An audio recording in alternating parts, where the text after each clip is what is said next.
Assalamualaikum warahmatullahi wabarakatuh. Alhamdulillahi rabbil alamin. Wassalatu wassalamu ala asyrafil anbiya wal mursalin wa ala alihi wa sahbihi ajma'in. Rabbi syrah li sadri wa yassir li amri wahlul 'uqdatan min lisani yafqahu qawli. Allahumma amin. Muslimin muslimat sidang penonton yang dirahmati Allah Subhanahu wa taala sekalian. Ramadan adalah anugerah Allah Subhanahu wa taala kepada kita kerana kelebihan dan fadilat yang cukup besar. Kelebihan dan fadilat ini bukan hanya ada pada awal Ramadan sahaja. Kelebihan ini ada pada awal, pertengahan dan hujungnya. Sebab itu ada di kalangan para ulama menyebut Ramadan awaluhu rahmah wa awsatuhu maghfirah wa akhiruhu 'atqu minan nar. Ramadan pada awalnya rahmah, itu rahmat Allah Subhanahu wa taala. Wa awsatuhu, pertengahannya ialah keampunan, dan di penghujungnya ialah maghfirah, keampunan daripada Allah Subhanahu wa taala. Jadi kita kena rebut Ramadan itu keseluruhannya, supaya ia benar-benar membekas di dalam hati dan sanubari kita.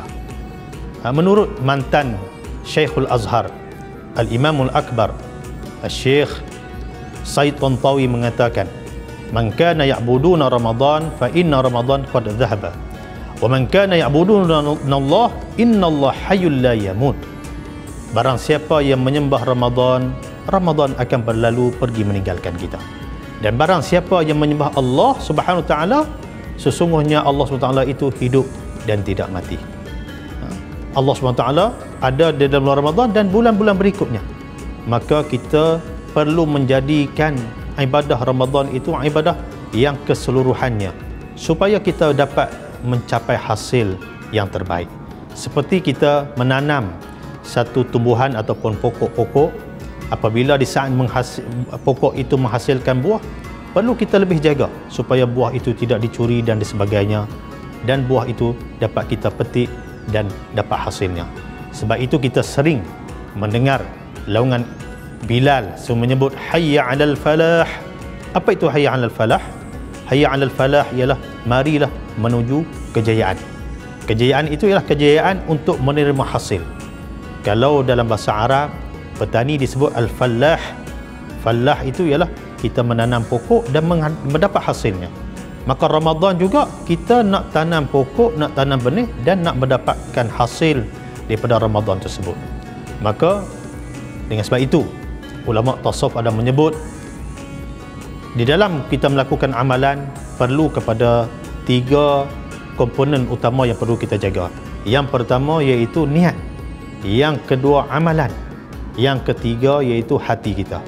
Niat iaitu diumpamakan biji benih, manakala amalan kita diibaratkan tumbuh-tumbuhan pokok yang kita tanam, manakala hati kita ibarat tanah yang ditanam biji benih tersebut.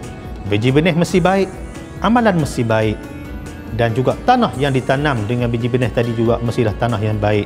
Barulah akan menghasilkan tumbuh-tumbuhan yang subur, dan tumbuh-tumbuhan yang subur tadi akan kita mendapatkan hasil yang terbaik, dan hasil itu ialah pahala yang Allah SWT ganjarkan kepada kita.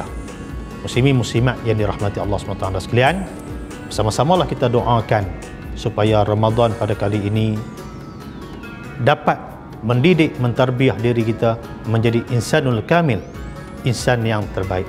Kerana Allah SWT mencipta kita merupakan ciptaan yang sebaik-baik kejadian. Laqad khalaqnal insana fi ahsani taqwim, dan kami jadikan manusia itu ialah sebaik-baik kejadian.